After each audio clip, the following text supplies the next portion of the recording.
पहले एक बार नाम जानते हो? नाम बताओ एक बार। अरुण नाम है, ठीक है। अरुण का पहले वेट था 90 केजी और अब इसका वेट कितना हो गया? 80 हो गया, 80 केजी हो गया। तो अब अरुण बताएगा किस तरीके उसने कैसे 10 किलो वजन कम किया पढ़ाई के साथ साथ। हाँ भाई, एक मिनट सुनो इसकी बात। खाने में से शुगर घटा दी और पानी ज्यादा पीने लग गया। शाम को खाना खाने के बाद अच्छा, तो भाई इसने 3 टिप्स दी है। पहला, खाने में से शुगर हटा दिया, यानी मीठा बंद कर दिया, ठीक है। और दूसरा, खूब पानी पीना स्टार्ट कर लिया। पानी अच्छा ज्यादा बढ़ा दिया तुमने, पानी ज्यादा पी रहे हो, मीठा बंद कर दिया, और शाम को खाना खाने के बाद वॉक करना स्टार्ट किया।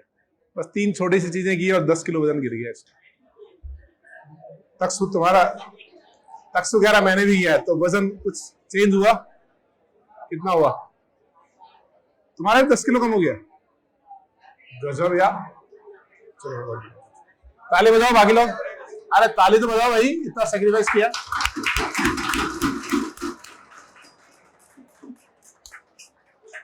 मेरा भी यार 7 किलो वजन बढ़ गया है दिसंबर से।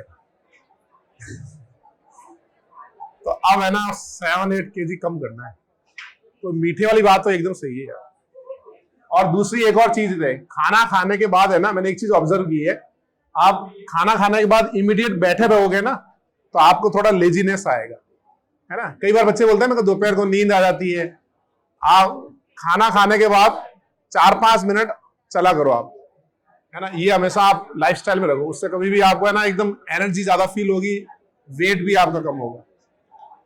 हम लोग क्या करते हैं, शाम को जैसे खाना खाया ना, स्विमिंग करके आए, खाना खाया, फिर हिलते ही नहीं है, फिर सो गए बस। अरे भाई सुन रहे हो? होमवर्क निकालो, 4 डीपी मैंने कहा था ना सॉल्व करके लानी है।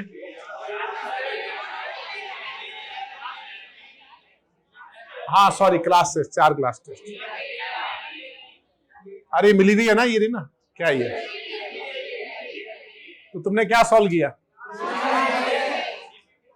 अच्छा, क्लास टेस्ट मिला नहीं तो सॉल्व नहीं किया उसको। अरे दरवाजा बंद कर दो। ओहो, ये तो सारे डीपीज हैं। तो फिर तुम क्या मतलब कुछ भी करके नहीं लाए मतलब है?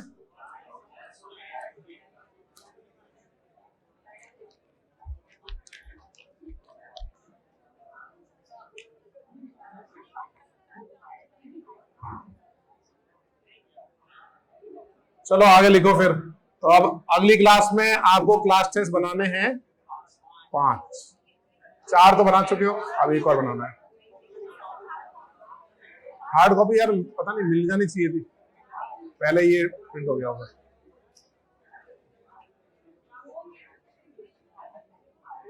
अरे एक मिनट चुप हो जाओ। हाँ बोलो, क्लास क्या हुआ?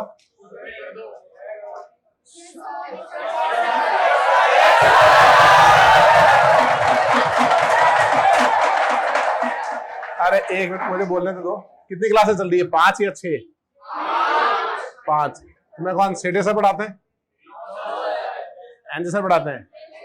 अच्छा, तो फिर एक काम करना, एनजे सर को बोलना। अरे एनजे सर पढ़ा देना, दिक्कत ही नहीं है, वो तो सुबह जल्दी भी आ सकते हैं, कोई दिक्कत नहीं है उनकी तो हाँ है ना। ठीक है, मैं एक बार बात करता हूँ बाकी लोगों से ना। मेन प्रॉब्लम क्या सुबह जल्दी आने की है, तुम्हारी नहीं हमारी, ठीक है ना। तो अगर वो एनजे सर क्लास लेते हैं, वो तो वैसे ही जल्दी आते हैं, ठीक है ना, कोई दिक्कत ही नहीं है, ये सही है। वैसे आजकल एनजे सर को देखा नहीं तो वो आजकल वो चोटी वोटी बनाने लग गए, जिम वगैरह जाने लगे आजकल। जिम जाते हैं आजकल। हाँ सच में, खुद का जिम है उनका। नितिन जैन सर ने खुद का जिम खोल रखा है, पता ही नहीं बताया तुमको? पहले तो जिम खोला उन्होंने,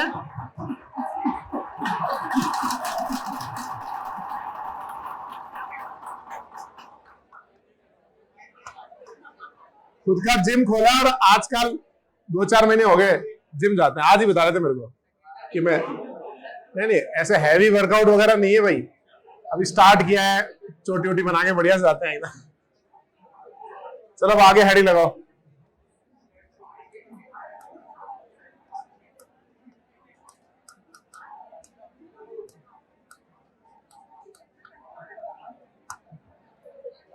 नेक्स्ट लिखो आप लिविंग ग्रुप।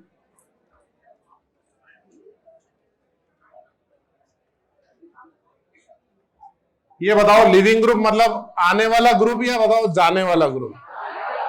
जाने वाला ग्रुप।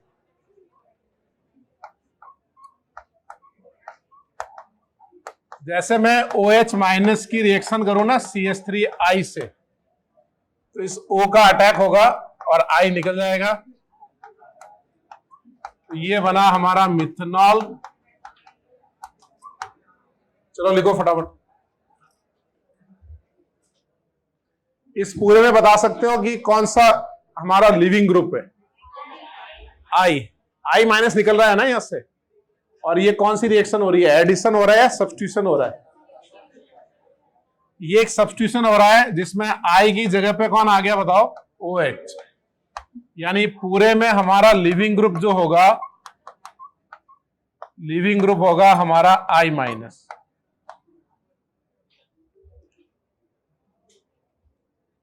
लिखो जरा, OH minus react with CH3I, तो सब्स्टिट्यूशन हो गया, लिविंग ग्रुप हो गया I माइनस।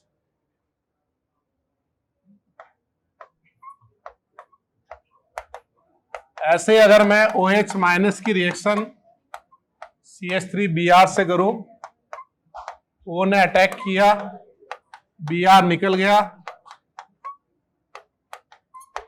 इस बार हमारा लिविंग ग्रुप कौन है बताओ? Br minus.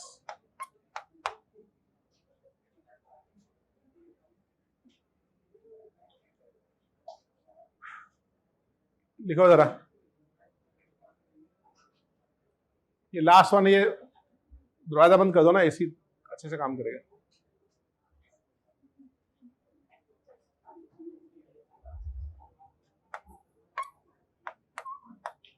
तीनों एग्जाम्पल लिखो फटाफट। ऐसे ही अगर हम क्लोरीन लेंगे तो OH ने अटैक किया और Cl माइनस निकल गया, तो हमारा लिविंग ग्रुप हो गया Cl माइनस।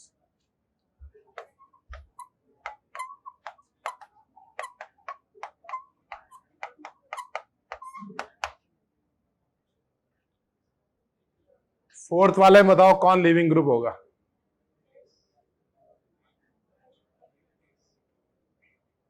फोर्थ वाले में लिविंग ग्रुप कौन होगा? यानी फोर्थ में OH अटैक करेगा और F माइनस नहीं निकलेगा, यानी फोर्थ में हमारी हो गई नो सब्स्टिट्यूशन रिएक्शन।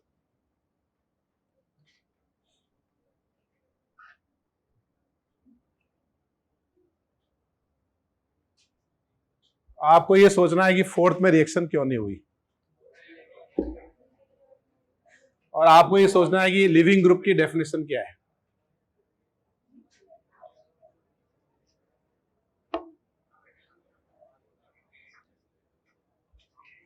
सोचना है, बोलना नहीं है।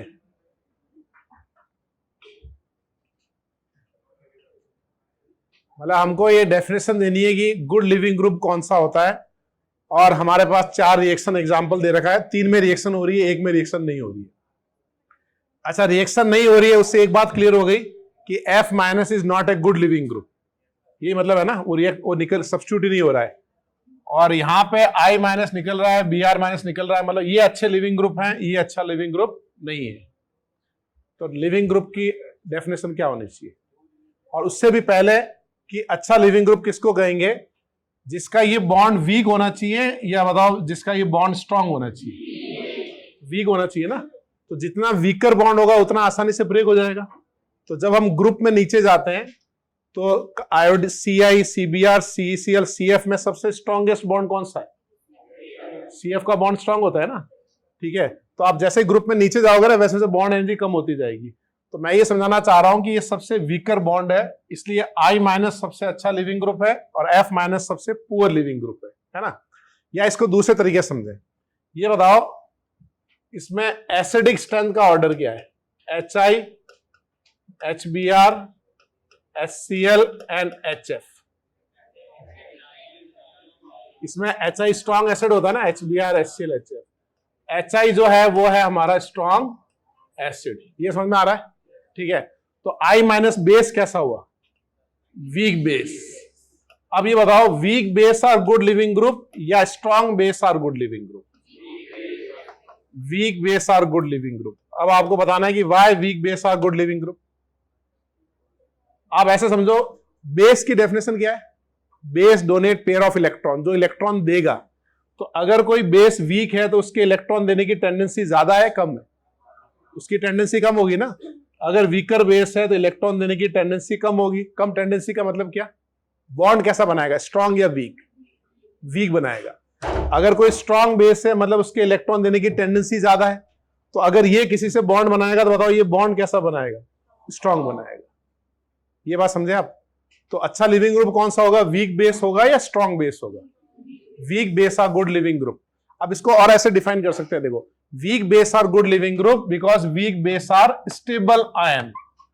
कोई भी जो लिविंग ग्रुप स्टेबल होगा ना, आयन हो सकता है, मॉलिक्यूल, कंपाउंड, कुछ भी हो सकता है, अगर वो स्टेबल फॉर्म में निकला है तो वो एक अच्छा लिविंग ग्रुप है। क्योंकि जब ये स्टेबल होगा तो इसकी बॉन्ड फॉर्मेशन की टेंडेंसी कम होगी ना, तो कैसा बॉन्ड बनाएगा? वो वीकर बॉन्ड बनाएगा। तो अपन ऐसे बोल सकते हैं कि stable are good leaving groups and weak base are good leaving groups because weak base are stable ions. समझे आप मेरी बात? क्या समझे बताओ? Weak base are good leaving group because weak base are stable ions. और जो स्टेबल है वो बॉन्ड कैसा बनाएगा? वीक। और हमें यही चाहिए कि वीकर बॉन्ड बनना चाहिए, तभी वो अच्छा लिविंग ग्रुप होगा। ठीक है, अभी लिखेंगे इसको। एक एग्जांपल और लेते हैं। अरे कलर चेंज नहीं हो रहा इसका यार, इसी में लिख दूं क्या? कलर कौन सा लूं?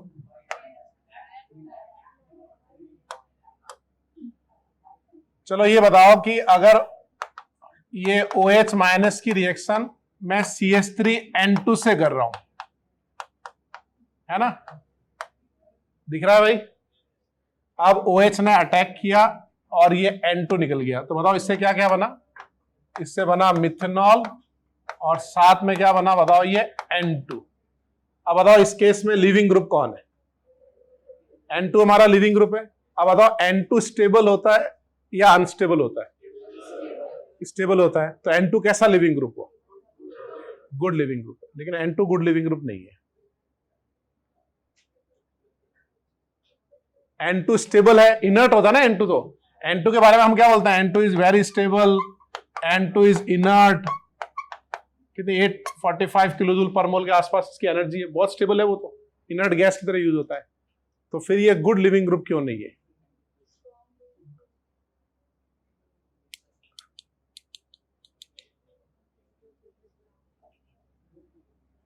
N2 के बारे में कहते हैं it is not a living group, ये है हमारा world best living group.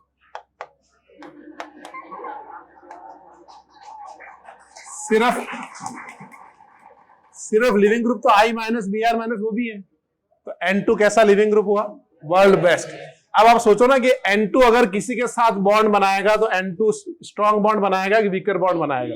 Week बनाएगा। अब बताओ N2 कंटेनिंग कंपाउंड स्टेबल होते हैं अनस्टेबल? अनस्टेबल होते हैं। जैसे मैं एक एग्जांपल देता हूं, ये डायजो ग्रुप है, ये एजो लिंकेज N2 लगा है ऐसा ना, ये अनस्टेबल मॉलिक्यूल है। इसको आप फोटोलिसिस करो या थोड़ा सा हीट करो तो ये क्या बना लेगा? इथेन बना देगा और साथ में N2 बन जाएगा। तो आप समझ, मेरे को एक्सप्लेन कर सकते हो ये कैसे बना?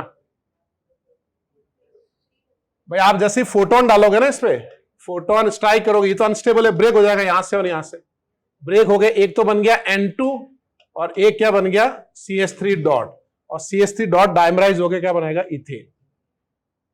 ये सब रिएक्शन बहुत इजीली हो जाएगी क्योंकि N2 तो अनस्टेबल है। आप N2 पे भरोसा नहीं कर सकते, समझ गए आप? वो होता है ना, अपन जिंदगी में कई लोग होते हैं भाई वेरी ट्रस्टवर्दी होते हैं, कई होता है कि भाई कोई भी गायब हो जाएंगे। तो N2 आपका कोई भी गायब हो सकता है, समझ गए आप। फोटोलिसिस किया या आपने हीट किया या SMS किया या फोन किया, N2 गायब, समझ गए। अब बताओ कि N2 I minus Br minus F minus इन सब में लिविंग टेंडेंसी का ऑर्डर क्या होगा? I माइनस Br माइनस और Cl माइनस और F माइनस में से बताओ कौन अच्छा लिविंग ग्रुप है? फिर Br फिर Cl, because weak base are good leaving groups, या ऐसे बोलो stable ion are good leaving group, एक ही बात है। I माइनस सबसे स्टेबल होता है ना, ग्रुप में अपन साइज देखते हैं, इलेक्ट्रोनेगेटिविटी देखते हैं, ग्रुप में साइज बढ़ेगी स्टेबिलिटी बढ़ जाएगी उसकी। तो अब आप ये बताओ कि N2 इन सब में कहां आएगा? सबसे आगे या सबसे पीछे? सबसे आगे आएगा। ऐसे बताओ ये SO3 जो है ना, ये भी एक अच्छा लिविंग ग्रुप है, बताओ why SO3 is a good leaving group? ये स्टेबल है या बताओ ये अनस्टेबल है? ये 3 SO की बॉन्ड एनर्जी है ना, ये भी स्टेबल है, ये एक अच्छा लिविंग ग्रुप है। ऐसे ही बताओ CO2 है, ये भी अच्छा लिविंग ग्रुप है, 2 CO की बॉन्ड एनर्जी। ऐसे ये बताओ 3 डिग्री कैटायन हैविंग 9 अल्फा, ये भी स्टेबल आयन है, ये भी गुड लिविंग ग्रुप है। ये गुड लिविंग ग्रुप क्यों समझ में आ रहा है? यानी ये एग्जांपल क्यों लिया, मैं ये समझाना चाह रहा हूं कि लिविंग ग्रुप सिर्फ आयंस नेगेटिव चार्ज नहीं होते हैं। लिविंग ग्रुप नेगेटिव चार्ज हो सकता है, लिविंग ग्रुप पॉजिटिव हो सकता है, गैसेज हो सकती हैं, स्टेबल फॉर्म में निकलना चाहिए वो, ठीक है। जैसे एक और एग्जांपल लेते हैं, फिर अपन लिखेंगे कि जैसे हमारे पास ये बेंजीन है और इसमें एक टसी ब्यूटाइल ग्रुप लगा है ना, ये टसी ब्यूटाइल लगा है। इसमें मैंने क्या किया, H+ डाल के हीट किया, तो बताओ क्या होगा? इससे बेंजीन बन जाएगा। भाई आप H+ डालोगे ना, ये बॉन्ड पेयर, तो इस बॉन्ड पेयर ने H+ के साथ बॉन्ड बना लिया है ना, तो ये जो कार्बन कार्बन बॉन्ड है, ये समझो इसने H+ के साथ बॉन्ड बनाया, तो ये तो बन गया बेंजीन। और ऊपर से जो निकला वो क्या निकला हमारा? 3 डिग्री कैटायन। ये सिर्फ 3 डिग्री कैटायन नहीं है, 3 डिग्री कैटायन हैविंग 9 अल्फा। तो इस केस में लिविंग ग्रुप कौन हुआ? 3 डिग्री कैटायन हुआ, है ना, क्योंकि वो स्टेबल है, वो निकल जाएगा। ऐसे ही अगर सल्फोनिक एसिड होता है ना, अगर आप सल्फोनिक एसिड में डाइल्यूट एसिड डाल दो, इसमें जैसे ही H+ डालते हैं, ये बना लेता है catalyst H+, benzene and SO3। ये समझ में आया? ये वाला रिएक्शन इजीली क्यों हो रहा है? क्योंकि SO3 is a good leaving group, समझे आप। हाँ, अगर मैं यहां टर्सी ब्यूटाइल की जगह टॉलिन कर दूं ना, टॉलिन यानी यहां मिथाइल कर दूं, टॉलिन का मॉलिक्यूलर फॉर्मूला क्या होता है भाई? मिथाइल होता है ना यहाँ पे। इसमें H+ आयन डालूंगा तो ये मिथाइल आसानी से नहीं निकलेगा। अब बताओ ये क्यों नहीं निकल रहा है? क्योंकि वो अनस्टेबल है 1 डिग्री। मेनली क्या होना चाहिए? कम से कम 3 डिग्री होना चाहिए, तब जाके निकलता है वो। तो अब बताओ लिविंग ग्रुप की डेफिनेशन क्या है? Leaving group are stable ion, compound, gases, कुछ भी हो सकता है, वो स्टेबल फॉर्म में निकलना चाहिए। और जब नेगेटिव चार्ज निकलता है ना, तो वहां पे अपन बोलेंगे weak base are good leaving groups, because weak base are stable ion. और सबसे बढ़िया शानदार लिविंग ग्रुप कौन है? N2। N2 इस दुनिया में कौन से नंबर पे आता है? फर्स्ट पे। वेरी गुड, ठीक है। तो पहला डेफिनेशन लिखो लिविंग ग्रुप की। देखो, good leaving group are those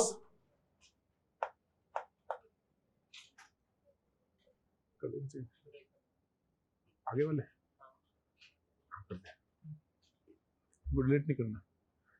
देखो, good leaving group are those which removed in the form of, good living group are those which removed in the form of stable ion, good living group are those which removed in the form of stable ion or compound or gases,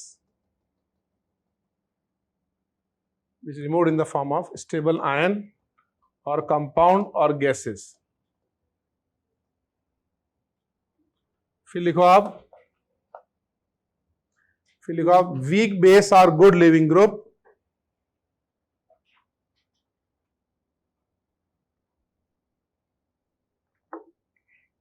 weak base are good living group because weak base are stable ions।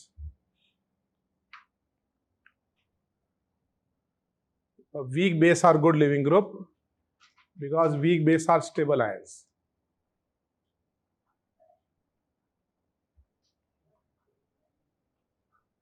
ठीक है, नीचे ये चारों example लिखे आपने, ये पहले चारों एग्जाम्पल लिखो, ये तो लिख चुका है ना चारों। सेकंड पेज कर दे,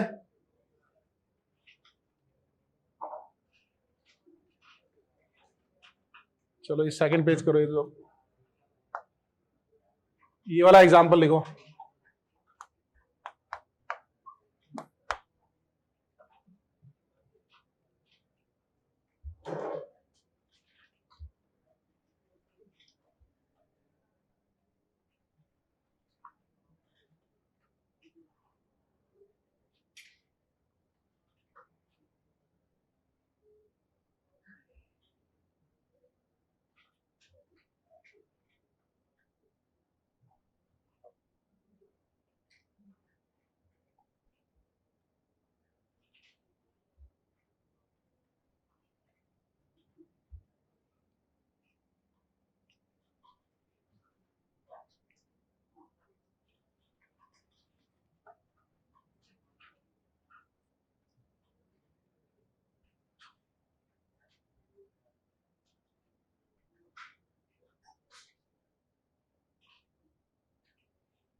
लिख लिया वाला पेज,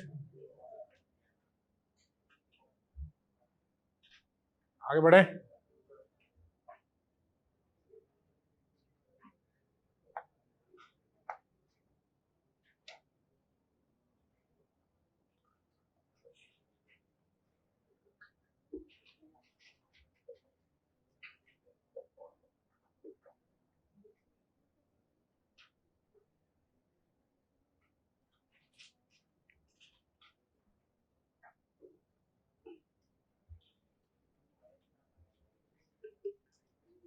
अब तो लिख लिया होगा, ये थर्ड वाला लिखो,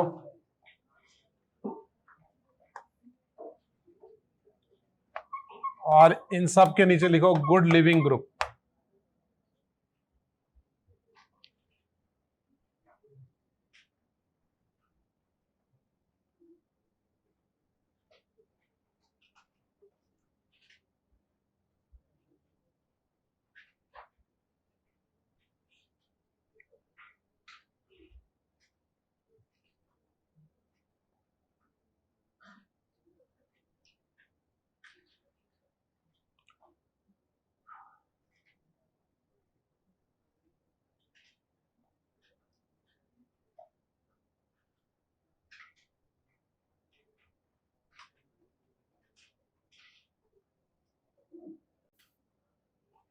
अब तो लिख लिया होगा, तीनों के नीचे लिखना है आपको CO2 SO3 3 degree cation having 9 alpha is a good leaving group.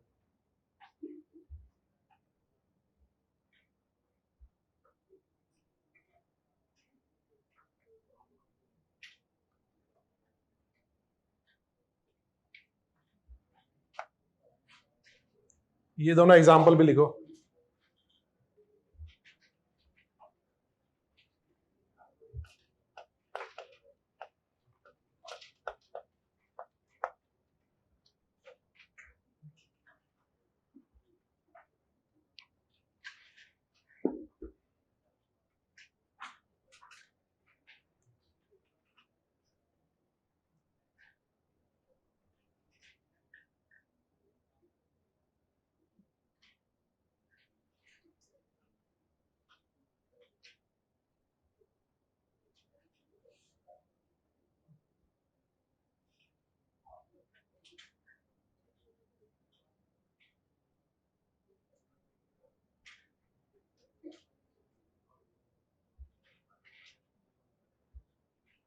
मौसमी का जूस पियोगे?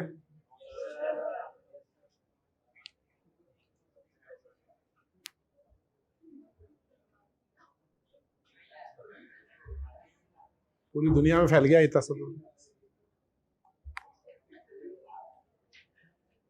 शानदार यार, चीनी मिला दी उसमें यार, जो चीनी डालते हैं ना वो सही नहीं है यार। अरे तुम तो पिलोगे चीनी वाला भी है ना। पेमेंट कैसे करोगे, कैश या फिर?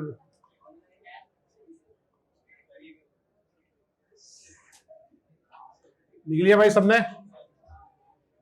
अब आगे लिखो, लिखो कंपेयर लिविंग ग्रुप।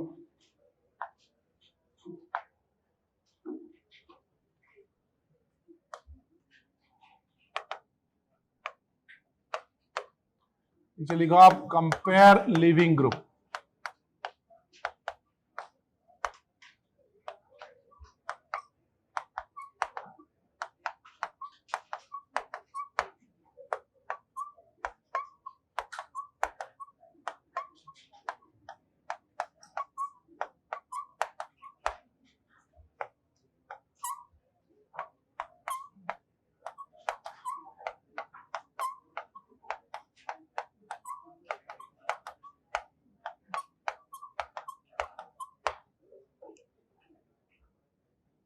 तो हम लोग लिविंग ग्रुप कंपेयर कैसे करेंगे भाई? Stable ions are good leaving groups.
पानी की बोतल का लिखा है ना?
हो गए? ट्राई कर लिया सबने? अच्छे से आंसर वांसर चेक करो यार। जूस खत्म नहीं हुआ, पहले ट्रिप बना ली। जब तक जूस पी रहा हूं तब तक ट्राई करना है अच्छे से। हो गए? बाजू वाले से आंसर चेक करो तब तक। चलो बताओ पहले का आंसर क्या आएगा? फिनॉक्साइड आयन स्टेबल आयन है ना हमारा।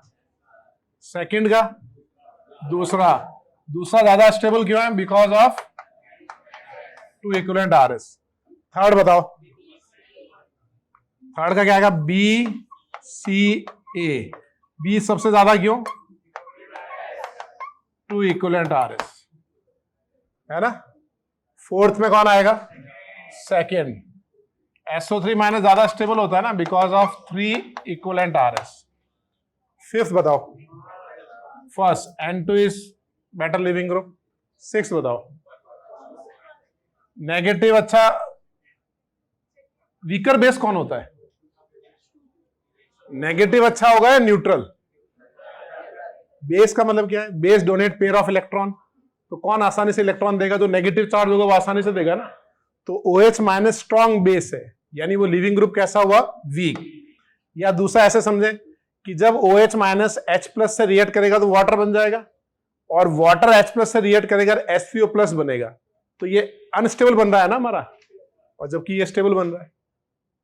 या सिंपल समझ ले, negative is always stronger base than neutral. Negative हमेशा स्ट्रॉन्ग बेस होता है कॉन्जुगेट न्यूट्रल से। क्यों? क्योंकि जब नेगेटिव H प्लस से रिएक्ट करेगा तो न्यूट्रल बनेगा, स्टेबल हो जाएगा। तो OH माइनस हम बोलते हैं NaOH is stronger base than water. समझे आप? नेगेटिव अच्छा बेस है क्योंकि नेगेटिव आसानी से इलेक्ट्रॉन देते हैं और उसके बाद न्यूट्रल बन जाते हैं। अच्छा 7 बताओ। फर्स्ट होगा ना, I माइनस तो बहुत स्टेबल है in comparison to C minus. Stable ion are good leaving group. अब लिखो जरा 8th वाला।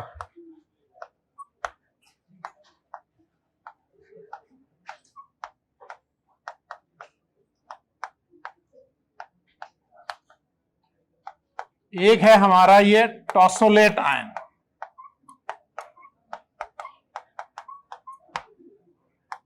अगर आपने मिथाइल लगा दिया तो नाम क्या हो गया भाई? टॉसोलेट।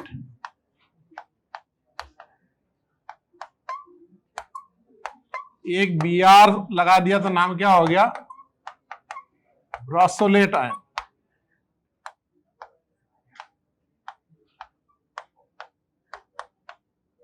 और NO2 लगा दिया तो नाम क्या हो गया?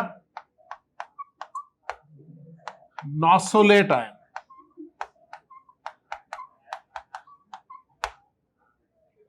टॉसोलेट, ब्रोसोलेट, नॉसोलेट। इसका नाम टॉसोलेट है, टॉलिन, ब्रोमीन से ब्रोसोलेट, NO2 से nosylate. They all are very good leaving group. ये सब बहुत अच्छे लिविंग ग्रुप है, एग्जैक्टली वैसे ही जैसे you all are very good students. तुम सारे अच्छे हो, लेकिन रिलेटिवली कोई एक फर्स्ट सेकंड थर्ड आएगा। समझ रहे हो भाई? वो तो मार्क्स से होगा ना, फर्स्ट सेकंड थर्ड। अच्छे तो तुम हो ही सारे।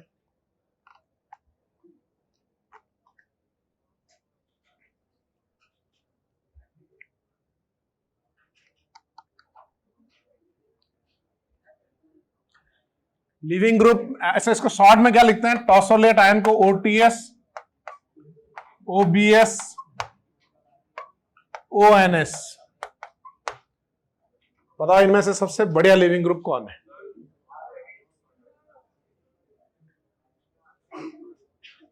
नॉसोलेट, ब्रोसोलेट या टॉसोलेट?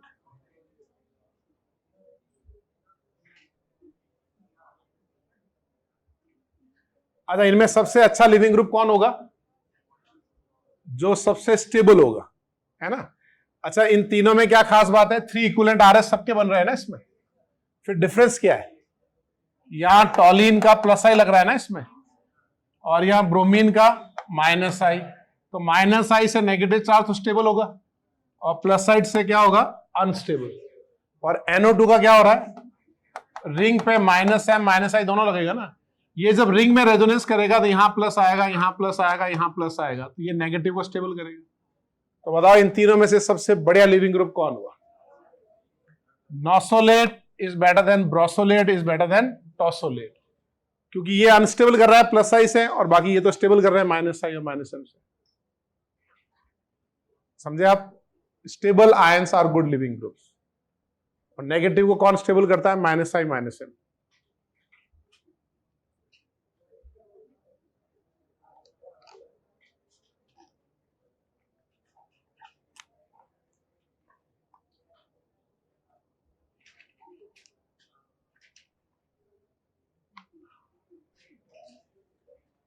इसमें सबसे ज्यादा यूज कौन सा आयन होता है?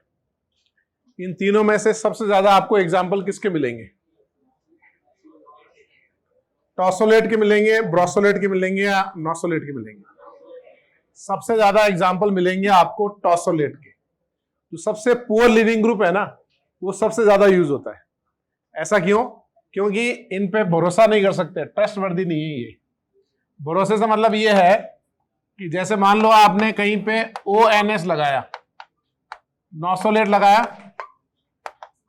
आपने टॉसोलेट लगाया, तो इन दोनों में से अच्छा लिविंग ग्रुप कौन है? नॉसोलेट। तो आप जब रिएक्शन करने के लिए न्यूक्लियोफाइल को लेने गए ना, कि भाई न्यूक्लियोफाइल को लेके आते हैं, जब तक तो यही रहना, आप वापस आए तो उस समय क्या होगा? पता चला ये पहले ही निकल गया, ये तो है ना। तो इसकी है ना मतलब ट्रैक रिकॉर्ड खराब है इसका थोड़ा, ये गायब हो जाता है कभी भी, अपने आप पहले ही निकल जाता है लिविंग ग्रुप न्यूक्लियोफाइल आने के पहले। इसको स्टोर करने की भी दिक्कत है, बहुत सारी दिक्कतें। ऑल्दो ये बढ़िया है, वो होता है ना भाई प्रोफाइल बहुत अच्छा है उसका, बढ़िया कॉलेज IIT IIM वगैरह कर रखा है, लेकिन उसके जो प्रोफाइल में लिखा होता है ना कि 1 साल गूगल में था, दूसरे साल माइक्रोसॉफ्ट में था, तीसरे साल अमेजोन में था, चौथे साल spice.com में था, 5वें साल किंगफिशर में था। तो जब वो इंटरव्यू के लिए आता है तो फिर ये इंपॉर्टेंट थोड़ी है कि वो कहाँ कितने मार्क्स आए, क्या रैंक आई। तो जैसे ही प्रोफाइल में दिखता है ना उसके कि भाई ये तो हर साल जंप कर रहा है, तो उससे क्या पता चलता है कि वो अनस्टेबल बंदा है। तो कंपनी उस पर रिलाई नहीं करती है। फिर कंपनी उसको कब लेती है? अगर कंपनी को इमरजेंसी जरूरत हो कि दूसरा नहीं मिल रहा है जिसको ले लो। इसलिए सबसे इंपॉर्टेंट डिग्री के अलावा आपकी प्रोफाइल है, समझ रहे हो? डिग्री तो एक टाइम तक काम करेगी, प्रोफाइल जिंदगी भर काम करेगा। बात समझ में आई? अब लिखो इसको। तो एग्जांपल लिख लिया आपने, nosylate is good leaving group, then nosylate, brosylate, tosylate में लिखो नॉसोलेट सबसे अच्छा लिविंग ग्रुप।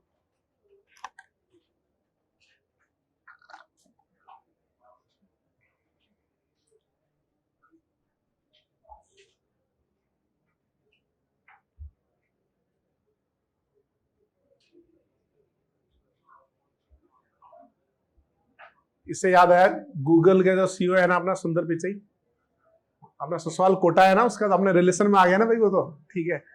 कल ही उसका इंटरव्यू, कल उसकी वाइफ का एक इंटरव्यू था, उसमें लिखा, उसने बताया था कि भाई सुंदर पिचई जो इतना बड़ा बना ना, उसके पीछे उसकी वाइफ का रोल बहुत इंपॉर्टेंट था। और वाइफ क्योंकि कोटा में रही, और कोटा में वाइब्रेंट का भी इफेक्ट ऐसे था।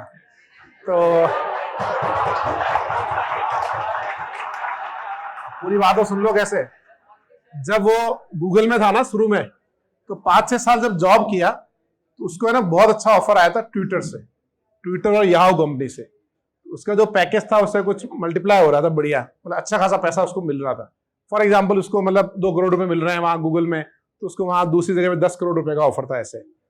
तो उसने अपने घर में, भाई अपन क्या होता है, वो US में था, मदर फादर तो इंडिया में थे, तो उसने अपनी वाइफ से डिस्कस किया कि यार वो 5 गुना तनख्वाह मिल रही है, 5 गुना या 8 गुना कुछ तनख्वाह मिल रही है, तो अपन वहां स्विच कर जाते हैं, अपने को तो काम ही करना है, यहाँ नहीं किया ट्विटर में कर लिया, है ना।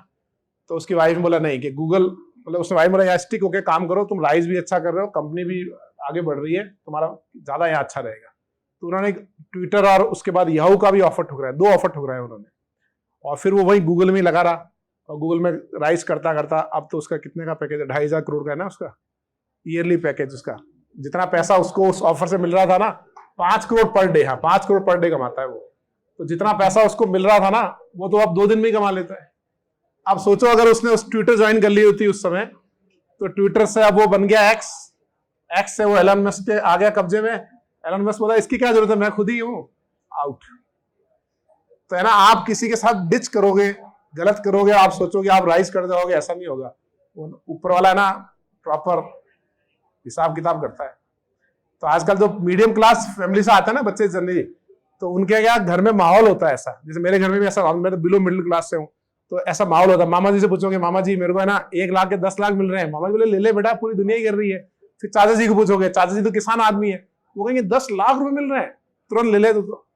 फिर आप मदर फादर से पूछोगे, मदर फादर थोड़ा सा, जैसे फादर होंगे तो बोल देंगे कोई बात नहीं ले ले, मदर बोलेगी तेरा मन करे वो कर, मदर पैसे से नहीं करती है, मेजोरिटी ऑफ केस में ऐसा होता है। उससे भी इंपॉर्टेंट होता है कि आपने कर तो लिया 1 का 10, नाम ले लिया मम्मी पापा का, डिसीजन आपका होगा। अगर आपने गलत किया तो उसकी रिस्पॉन्सिबिलिटी आपकी है ना, उसका भुगतान यही है। वो लिखा गीता में है ना, कर्म आपने किया है, भुगतान भी आपको करना है। तो कंपनी छोड़ने का तरीका क्या है कि भाई मेरे को नया जॉब मिल गया है और आपका जो भी काम है वो बता दो। तो प्रॉपर एक सिस्टम होता है कंपनी में कि 2 महीने 3 महीने का नोटिस पीरियड जो होता है वो दे दो उनको। कि मेरे को यार अच्छा लग रहा है, वहां 10 गुना तनख्वाह मिल रही है, मैं छोड़ रहा हूँ, तो आप लिख के दे दो, कंपनी आपको प्रॉपर, वो हो सकता है थोड़ा हैरेस वैरेस करे हल्का फुल्का, लेकिन आप अपनी तरफ से ऑनेस्ट रहो।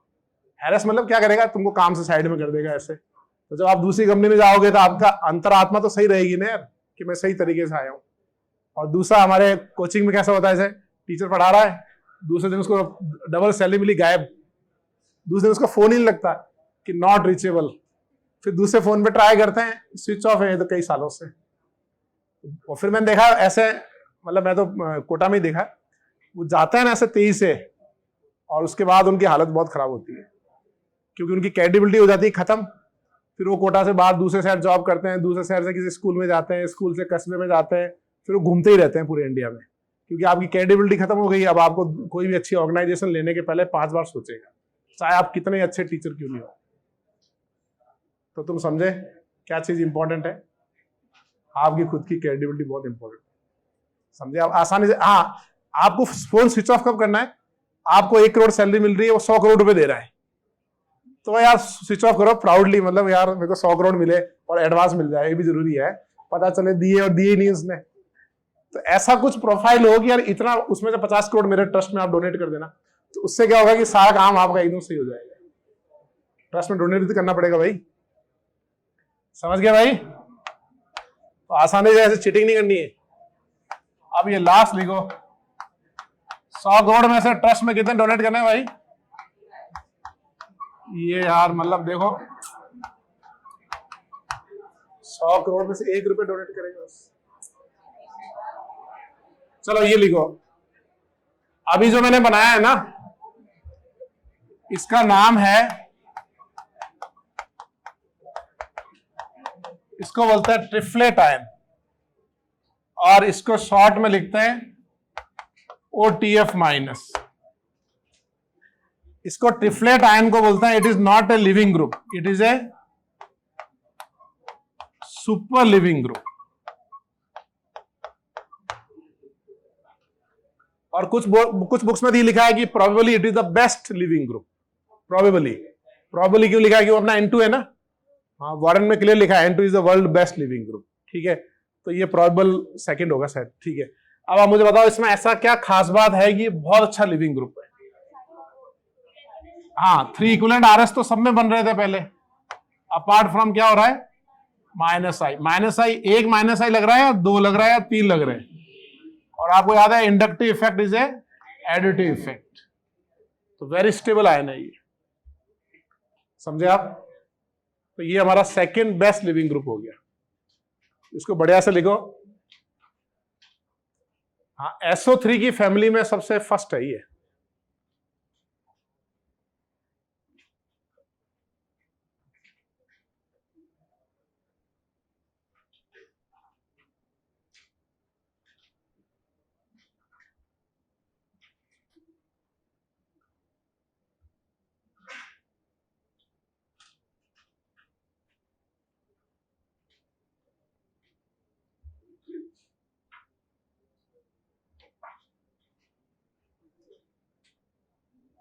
देखो, triflate ion is a super leaving group, उसके नीचे उसका रीजन लिखो, it is very stable because of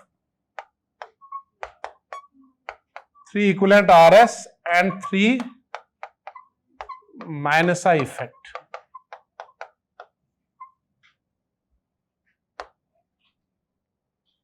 आप 3 equivalent RS and 3 minus I effect.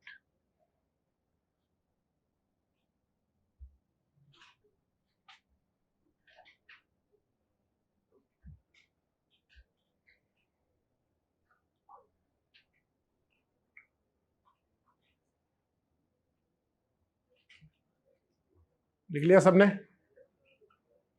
आगे बढ़े, नेक्स्ट लिखो। अब लिखो जरा सॉल्वेंट। सॉल्वेंट की डेफिनेशन लिखो। तो लिविंग ग्रुप समझ में आ गया। आप करते हैं अपन सॉल्वेंट। 2 टाइप के सॉल्वेंट हम यूज करेंगे, एक हमारा पोलर सॉल्वेंट और दूसरा कौन सा होता है बताओ, नॉन पोलर। किसको बोलते हैं हम पोलर सॉल्वेंट? हाँ, पोलर जिसका डाइपोल क्या होगा, नॉन जीरो, वो तो हो गया पोलर। और जिसका डाइपोल जीरो हो गया वो क्या हो गया हमारा, नॉन पोलर। देखो डाइपोल जीरो जो है वो हमारा नॉन पोलर हो गया।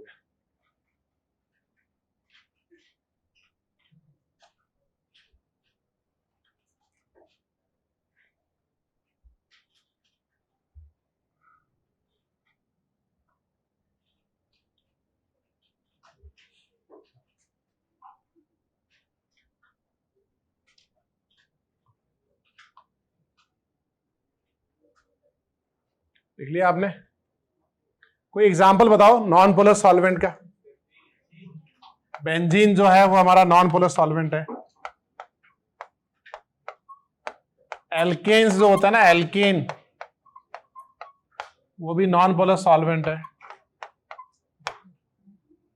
बेंजीन, नॉर्मल हेक्सेन, CCl4, ये सब नॉन पोलर सॉल्वेंट है।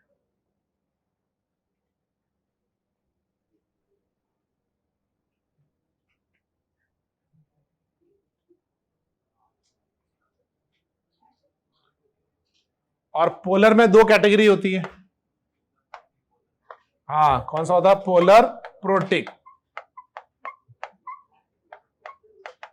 पोलर प्रोटिक सॉल्वेंट, और दूसरा कौन सा होता है, polar aprotic solvent.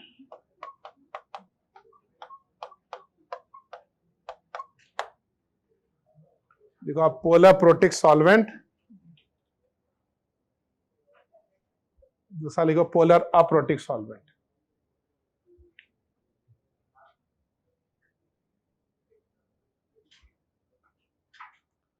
Polar protic किसको बोलते हैं, hydrogen is directly attach with more electronegative element. जैसे हाइड्रोजन फोन से लगा हो, यानी फ्लोरीन ऑक्सीजन नाइट्रोजन से लगाओ, तो वो तो हो गया हमारा डाइपोल होना चाहिए उसका। और उस जैसे वाटर है तो हाइड्रोजन ऑक्सीजन से लगा है, यानी पोलर प्रोटिक हो गया, है ना।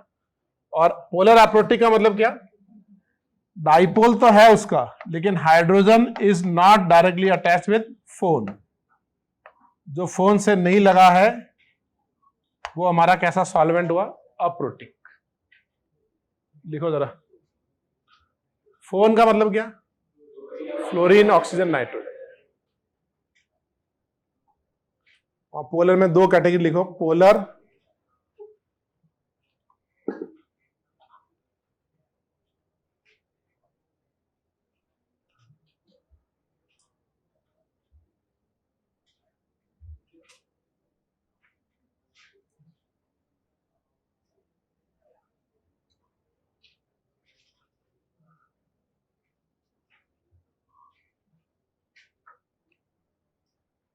लिख लिया सबने?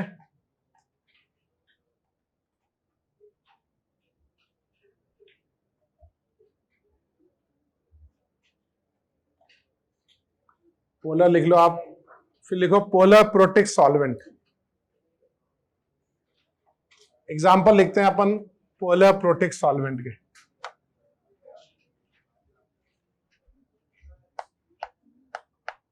कोई बात नहीं, नहीं लिखा तो कोई बात नहीं। पीपीएस लिखो। पीपीएस का फुल फॉर्म क्या है, पोलर प्रोटिक सॉल्वेंट। अच्छा, इसमें दिख नहीं रहा है, सॉरी, तो वाइट कर ले या ओरिजिनल वाला। चलो, पीपीएस का पहला एग्जांपल लिखो, वाटर। अब सही है भाई। दूसरा लिखो methanol, phenol.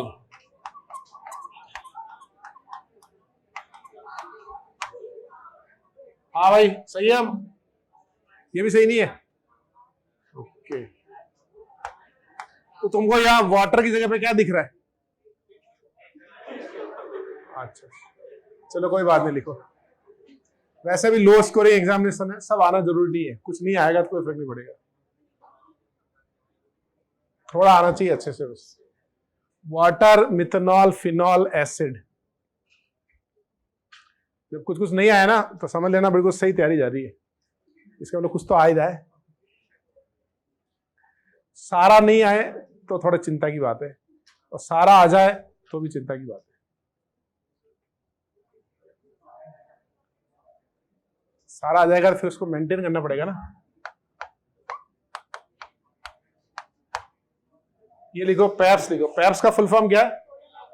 Polar aprotic solvent.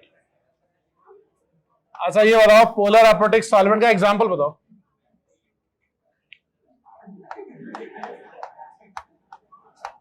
Ether, ether बताओ कैसे सॉल्वेंट है? ईथर पोलर है ना, ईथर है।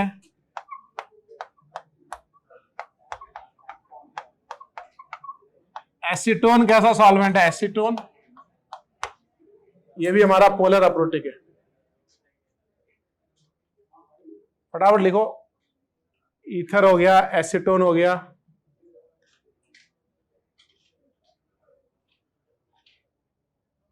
मिथाइल साइनाइड भी यूज होता है।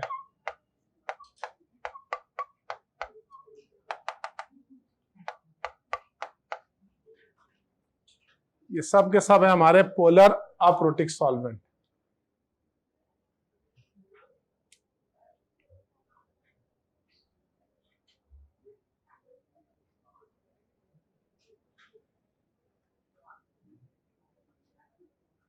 एक कम लग रहे हो, दो ही हो, एक नहीं आई ना। तीनों एग्जांपल लिख लिया भाई। ईथर लिख लो, एसीटोन लिख लो, साइनाइड लिख लो, और कुछ फेमस अप्रोटिक सॉल्वेंट है। क्या हुआ? वाइट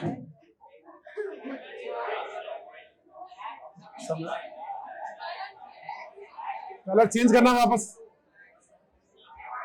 एक मिनट रुको, किसको दिक्कत है? तुमको लास्ट वन, अच्छा लिखना बाकी रह गया। अरे वो तो कोई दिक्कत नहीं, तुम बात करो यार, कहाँ इसमें लगे हो फालतू। चलो आगे लिखो। अभी मैंने आज क्या समझाया?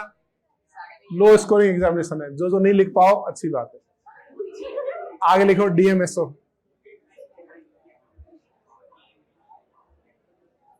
फास्ट लिखो, मैं तुम्हारा वेट नहीं करूंगा अब। डीएमएसओ का पूरा मतलब है डाई मिथाइल सल्फर ऑक्साइड। बस आपका एसीटोन का कार्बन हटा के सल्फर लगा देना। ये भी एक फेमस सॉल्वेंट है। इसमें देखो डाइपोल तो ही है, एस डबल बॉन्ड ओ की तरफ है ना, और हाइड्रोजन कार्बन से लगाए, हाइड्रोजन कार्बन से लगाए, और डाइपोल है तो पोलर अप्रोटिक हो गया। समझे आप? पोलर अप्रोटिक में क्या था? पोलर होना चाहिए, यानी उसका डाइपोल होना चाहिए, और हाइड्रोजन FON से नहीं लगा होना चाहिए, तो ये हुआ पोलर अप्रोटिक। ये कई बार सॉल्वेंट डायरेक्ट लिख देंगे अपन DMSO से। ऐसे एक DMF है, डाई मिथाइल फॉर्मामाइड।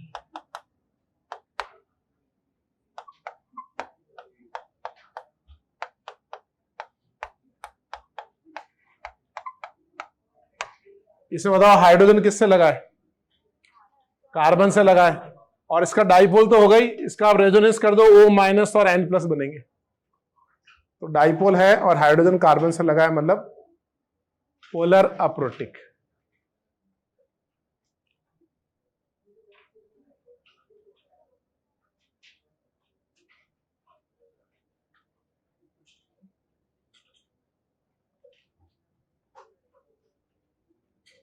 लिख लिए भाई?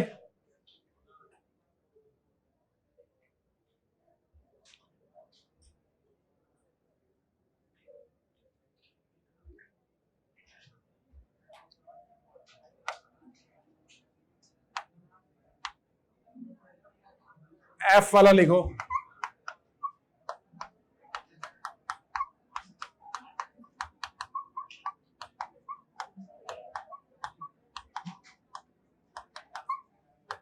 ये लिखो डाइमिथाइल एसिटामाइड।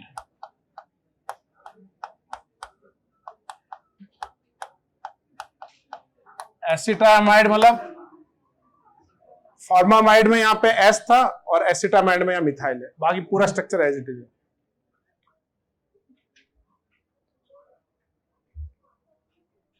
इसमें भी हाइड्रोजन किससे लगा है हमारा, कार्बन से, और ये डाइपोल भी है।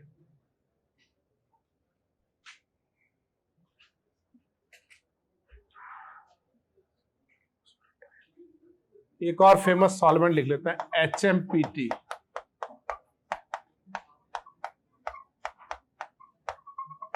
हेक्सामिथाइल फॉस्फोरोट्राइमाइड। हेक्सामिथाइल फॉस्फोरोट्राइमाइड।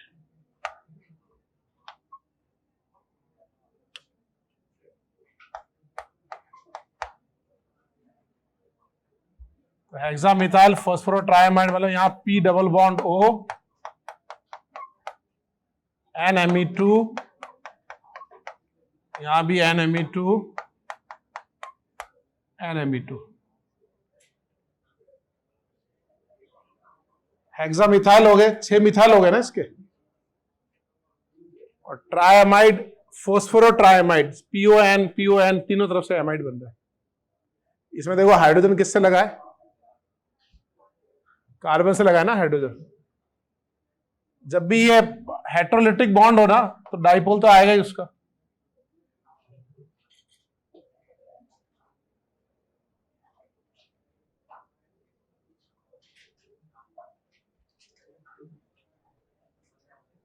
देखो अब हेक्सामिथाइल फॉस्फोरोट्राइमाइड, ये भी हमारा कैसा सॉल्वेंट हुआ, पोलर अप्रोटिक।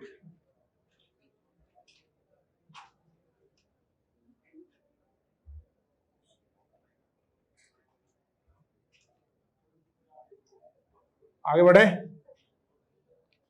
लिख लिया तुम लोगों ने।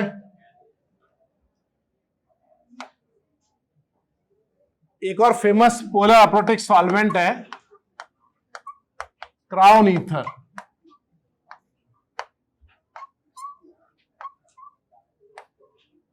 जैसे ये ईथर है ना, 2 ऑक्सीजन के बीच में ऐसे कार्बन कार्बन बना के लिख दो, ऐसे दोनों ऑक्सीजन के बीच में 2 कार्बन से कनेक्ट कर दो ऐसे, ये बोलते हैं क्राउन ईथर। इसको है ना, जैसे अपन ऐसे बोलेंगे 4 ईथर। 4 ईथर का मतलब क्या, 4 ऑक्सीजन लगे हैं, है ना। इसको बोलते हैं अपन 12 क्राउन एंड 4 ईथर। क्राउन का मतलब क्या है, कार्बन प्लस ऑक्सीजन। तो इसमें 4 ऑक्सीजन और 8 कार्बन है ना, तो ये हो गया 12 क्राउन एंड 4 ईथर। इसको बोलेंगे 12 क्राउन 4 ईथर, है ना। ऐसे ही अगर मान लीजिए मैं 6 ईथर कर दूं तो बताओ क्राउन कितने होंगे।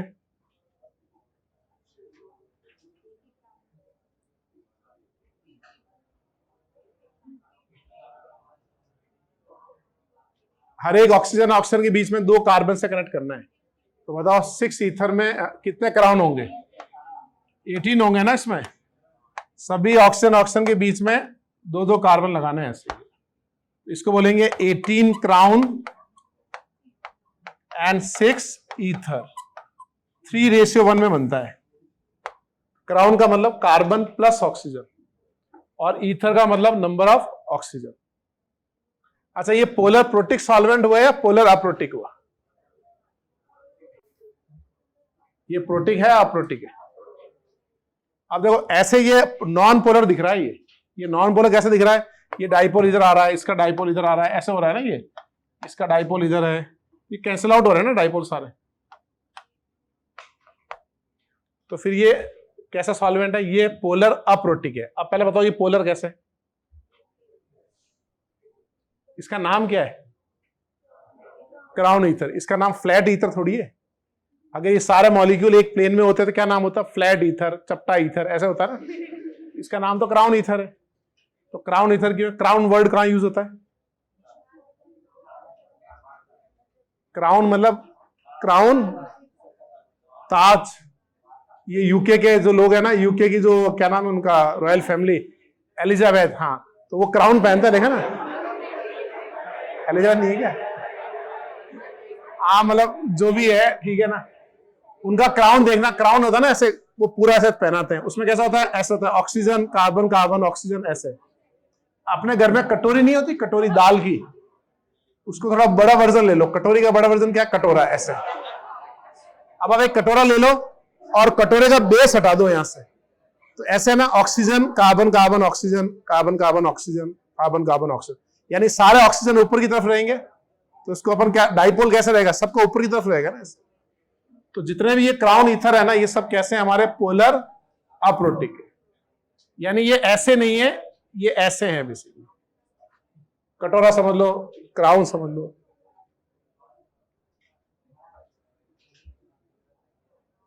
लिख लिया, चलो आगे बढ़ते हैं अब। अरे कोई बात नहीं, नहीं लिखा तो मैं बताया ना, नहीं लिखा तो अच्छी बात है।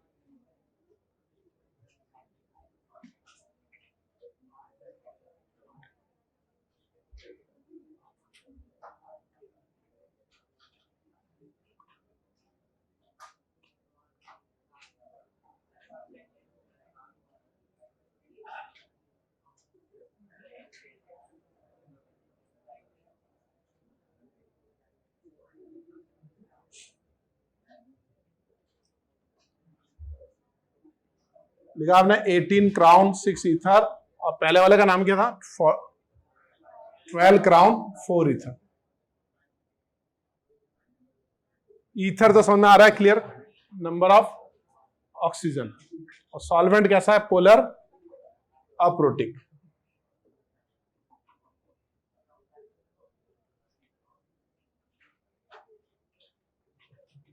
देखो जरा, पोलर अप्रोटिक सॉल्वेंट, दोनों ही पोलर अप्रोटिक है। इसकी एक खास बात है सॉल्वेंट की, देखो इसकी एक खास बात है कि जैसे मैंने ये बनाया एक,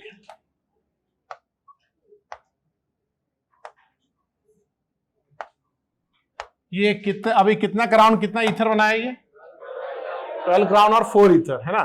ये क्या करते हैं, polar aprotic solvent effectively solvate cation, cation को इफेक्टिवली सॉल्वेट करते हैं। सॉल्वेट करने का मतलब क्या, जैसे सॉल्वेंट घेर, जैसे हाइड्रोजन बॉन्डिंग होती है ना, वाटर घेर लेता है कैटायन को, वैसे ही सॉल्वेंट जब घेर लेगा तो उसके लिए वर्ड यूज होता है सॉल्वेशन या सॉल्वेट, है ना।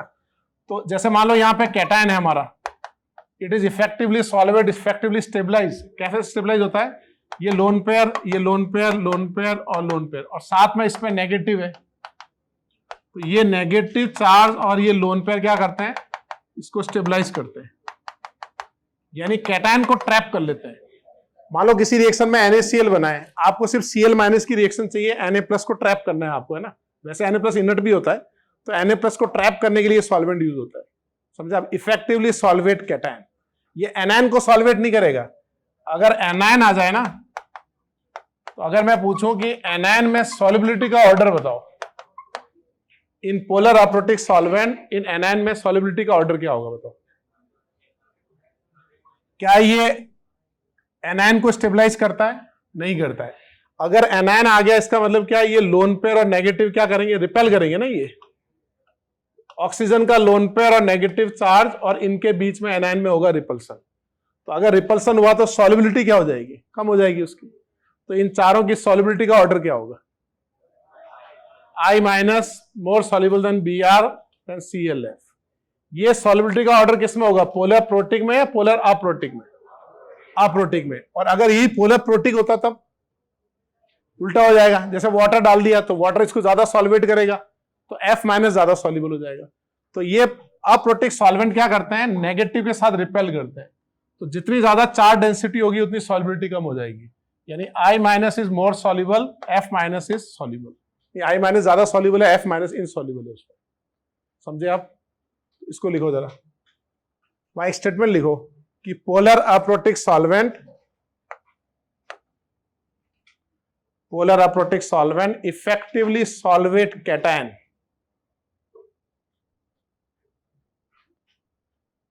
Polar aprotic solvent effectively solvate cation. देखो ये सिर्फ मैं क्राउन ईथर के लिए नहीं बोल रहा हूं, सभी पोलर अप्रोटिक सॉल्वेंट के लिए बोल रहा हूं। आप DMSO ले लो, DMSO में ये ऑक्सीजन के lone pair, positive charge of sulphur sterically hindered, ये हिंडर्ड होता है, नेगेटिव चार्ज इज एक्सपोज्ड। तो मैं ये समझाना चाह रहा हूं कि कोई भी अप्रोटिक सॉल्वेंट जो होगा वो किसको सॉल्वेट करेगा? कैटायन को। तो दो डायग्राम बनाओ, एक में आप दिखाओ कि क्राउन ईथर में कैटायन बीच में ट्रैप हो गया है। आपकी पुरानी एनसीईआरटी में एक बहुत अच्छा स्टेटमेंट लिखा था इसके बारे में कि there is a host guest relationship. Crown ether और कैटायन में बीच में क्या है? Host guest relationship. अब आप मुझे बताओ कि इसमें होस्ट कौन है और बताओ गेस्ट कौन है? हाँ, होस्ट तो हमारा ईथर हुआ ना, और गेस्ट कौन हुआ? हमारा कैटायन है ना। हम बीच में बिठा के देखो उसको अच्छे से पानी वानी पिला रहे हैं, पानी का ऑफर किया, फिर चाय भी पिलाई, थोड़ा खाने को भी खिलाया, फिर हाथ भी धुलवा दिए, ऐसे सब पूरी सेवा भाव किया उसका। और ये अगर कैटायन की जगह एनायन आ गया ना तो ये रिश्ता चेंज हो जाएगा। अगर एनायन आ गया तो रिश्ता क्या होगा? Ghost guest relationship. बाहर से ही भगा देंगे अपन। होता है ना, घर पे कोई आ गया और मान लो अपनी बनती नहीं है उससे, अपन क्या बोलते हैं? कोई है ही नहीं घर पे, तो बोलता नहीं मैं 10 मिनट ठहर जाता हूँ। नहीं, वो मम्मी पापा बाहर गए हैं। कि कहाँ गए? वो तो अयोध्या गए हैं राम मंदिर देखने गए। अच्छा अच्छा, कब आएंगे? 2 महीने लगेंगे हमसे। बाहर से भगा देते हैं। और ये अपने खास होते हैं, जनरली मामा जी वगैरह होते हैं, क्या हो बैठो, आ ही रहे हैं, बस अभी मंदिर गए हैं, 10 मिनट में आ जाएंगे। तो डिपेंड करता है कौन है। सौरभ समझ रहे हो ना? ननियाल पक्ष में क्या होता है? रिश्ता है ना एक ही पीढ़ी में होता है ना, तो वहां के लोग जनरली ज्यादा अच्छे लगते हैं क्योंकि अपन एक ही पीढ़ी जानते हैं उनसे। और अपना खुद का जो पक्ष होता है, चाचा वगैरह, वो तो जनरेशन से चले आ रहे हैं, तो उनका फीडबैक पुराना होता है। जनरली हमको ऐसा लगता है यार ये ज्यादा अच्छे हैं और ये थोड़े कम अच्छे हैं, इन जनरल होता है ऐसा, लेकिन दोनों इक्वली होते हैं वैसे। सौरभ तो समझ रहे हो मैं क्या कहना चाह रहा हूँ?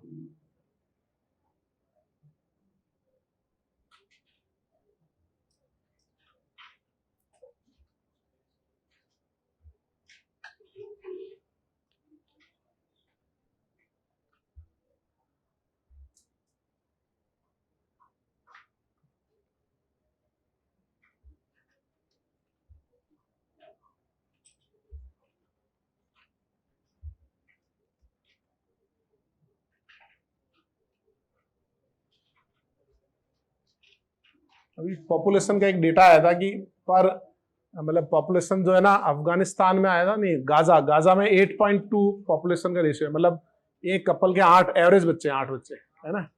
और अफगानिस्तान का डेटा था 6.8, यानी 7 बच्चे नॉर्मल है ना। और पाकिस्तान का था शायद 3.6 या 4 के समथिंग था, 4 नॉर्मल है।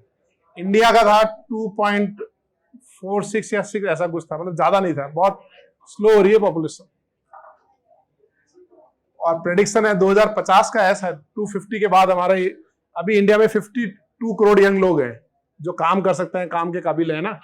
और 2050 के बाद डिक्लाइन चालू हो जाएगा अपना।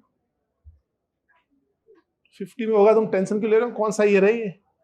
और बूढ़े हो जाएंगे, तुम थोड़ी बूढ़े होगे, तुम तो यंग में ही रहोगे। कितने साल के हो तुम? 15 साल के। तो 2050 में कितने हो जाओगे? 25 और जोड़ लो, 40। हाँ, तुम तो यंग ही रहोगे। पॉपुलेशन काफी कम हो रही है।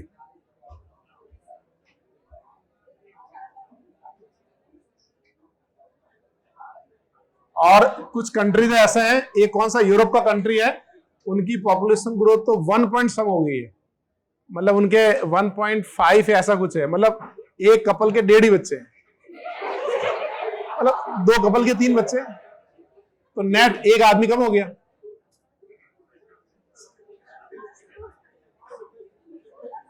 वहां तो लोग बुलाने पड़ रहे हैं कि भाई आओ हमारे देश में रहो। समझ गए? चलो अब जरा होमवर्क में क्या करके लाओगे? 5 क्लास टेस्ट कराने और डीपी लिखाओ। अभी थी ना डीपी?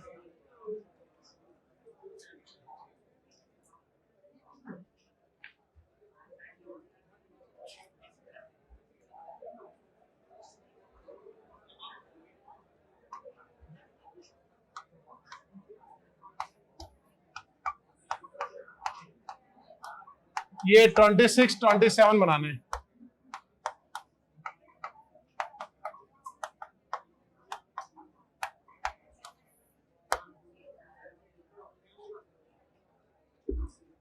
ठीक है भाई, चलो मिलते हैं फिर।